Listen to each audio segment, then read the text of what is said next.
Halo semuanya, selamat datang di sesi bedah materi kita kali ini. Coba bayangin deh, kamu tuh seorang sineas muda yang lagi menggebu-gebu.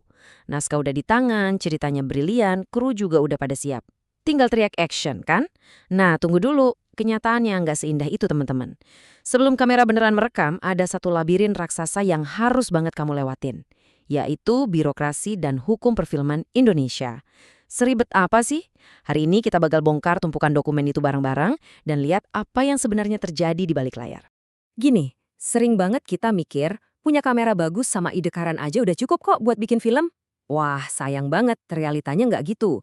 Buat kamu yang mau bikin rumah produksi independen, ilusi kalau bikin film itu cuma soal nyorot kamera ke aktor tuh harus bener-bener dipatahin. Di balik karya visual yang rapi dan estetik, ada fondasi legal dan perizinan yang wajib banget dibangun sekuat beton. Kalau fondasinya rapuh, ya siap-siap aja produksi kamu terhenti bahkan sebelum dimulai. Nggak mau kan kayak gitu? Nah, mari kita bedah realitas berlapis dari perizinan ini ya, selapis demi selapis. Pertama banget, kamu butuh legalitas badan usaha. Kamu harus pegang NIB alias nomor induk berusaha lewat sistem OSS. Udah beres? Oh, tentu belum. Masuk ke lapis kedua, perizinan operasional. Mulai dari izin lokasi syuting, izin keramaian di jalan, sampai izin teknis khusus kalau kamu mau nerbangin drone segala. Terus, lapis ketiga, sebelum mahakarya kamu bisa dinikmatin penonton di bioskop, wajib banget ngelewatin gerbang klasifikasi dari lembaga sensor film. Panjang kan perjalanannya? Biar nggak pusing, ini peta jalan obrolan kita. Pertama, kita bakal lihat realita perizinan sineas muda. Kedua, perdebatan soal film, budaya, atau komoditas. Ketiga, 5 koridor hukum perfilman. Keempat, motor penggerak ekonomi kreatif. Dan kelima, tantangan sensor era digital. Yuk kita mulai. Bagian 1. Realita perizinan sineas muda. Coba diperhatiin, ekosistem di balik sebuah film tuh ternyata luar biasa kompleks. Bayangin aja, dalam satu produksi, ada penulis naskah, sutradara, aktor, penata musik, sampai desainer grafis. Semuanya kumpul jadi satu. Dan setiap elemen ini merepresentasikan pemegang hak cipta atau hak terkait yang beda-beda loh. Ngurusin kontrak satu persatu biar semuanya legal dan patuh hukum.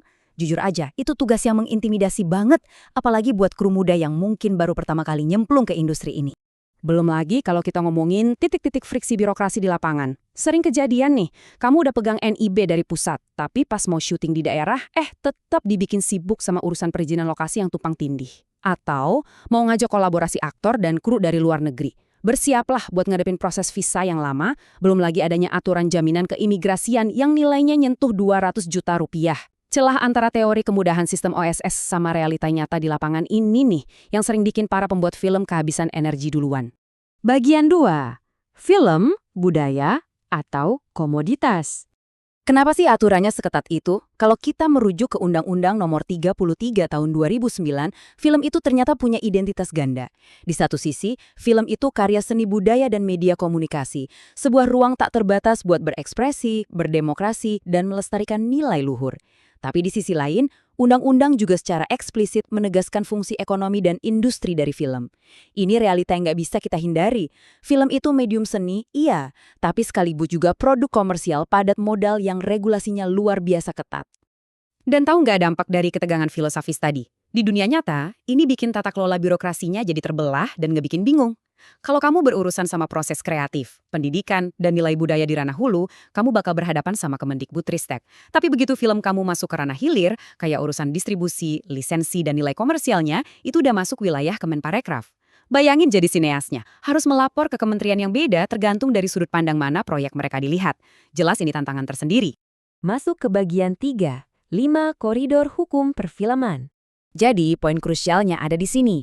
Badan Pembinaan Hukum Nasional atau BPHN akhirnya mecah semua keruwetan 37 peraturan tadi ke dalam 5 koridor utama buat dievaluasi. Pertama, esensi dari perfilman itu sendiri.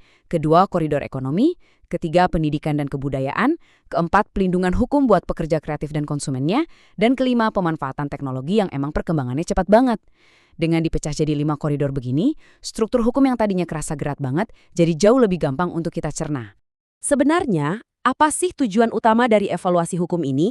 Tujuannya adalah mencari apa yang disebut sebagai new equilibrium atau titik keseimbangan baru. Negara kita lagi nyari sweet spot yang paling pas.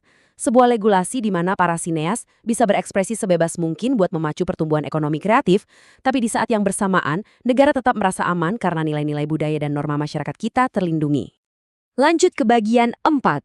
Motor penggerak ekonomi kreatif. Kalau ditarik ke belakang, lihat evolusi hukum film kita tuh kelihatan banget ada narasi pembebasan ekonomi. Tahun 1992, undang-undang kita sifatnya represif banget dan sangat orientasi keamanan nasional. Terus di 2009, muncul paradigma baru di mana fungsi ekonomi resmi diakui. Dan puncaknya terjadi di 2016, ini momen deregulasi bersejarah di mana industri film resmi dikeluarin dari daftar negatif investasi. Artinya, sektor film 100% terbuka buat penanaman modal asing. Benar-benar game changer. Mantan Kepala Bekraf, Pak Triawan Munaf, pernah ngasih analogi yang ngena banget soal ini. Dulu, dengan segala pembatasan yang ada, industri film kita tuh ibarat katak dalam tempurung. Menariknya nih, ketakutan kalau investor asing bakal mendominasi dan menghancurkan budaya lokal ternyata nggak terbukti sama sekali. Justru sebaliknya, keterbukaan investasi ini malah mendorong banyaknya co-production dan nyiptain iklim ekonomi kreatif yang jauh lebih kompetitif dan akselerasinya melesat tajam. Terakhir, bagian 5, tantangan sensor era digital. Sadar nggak sih, sekarang kita ini lagi hidup di tengah apa yang disebut sebagai paradoks sensor. Di satu sisi, sineas lokal yang filmnya tayang di bioskop harus tunduk sama aturan potong adegan yang ketat banget dari LSF demi ngejaga moralitas publik. Tapi coba lihat sisi sebelahnya. Platform streaming digital atau OTT macam Netflix dan Disney Plus beroperasi melintasi batas negara. Masyarakat bisa nikmatin konten global, nyaris tanpa sensor nasional yang berarti. Ini bikin kita mikir kritis secara netral. Kalau konten global aja bisa masuk semudah itu ke kantong semua orang, apakah aturan sensor yang ketat banget buat sineas lokal di bioskop masih efektif atau malah menahan daya saing mereka sendiri? Nah, ini bawa kita ke inti dari pembahasan kita hari ini.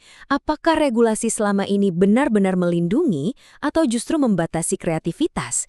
Itu pertanyaan terbesarnya. Regulasi, perizinan, sensor, itu semua emang sekedar alat. Tapi pada titik mana alat yang dirancang untuk ngelindungin budaya bangsa ini malah berubah jadi tembok yang membatasi potensi ekonomi dan kreativitas para pembuat film muda kita? Pertanyaan ini yang harus dijawab oleh pembaruan hukum perfilman Indonesia ke depannya. Terima kasih banyak udah ngikutin sesi bedah materi kali ini, dan sampai jumpa di pembahasan seru kita selanjutnya.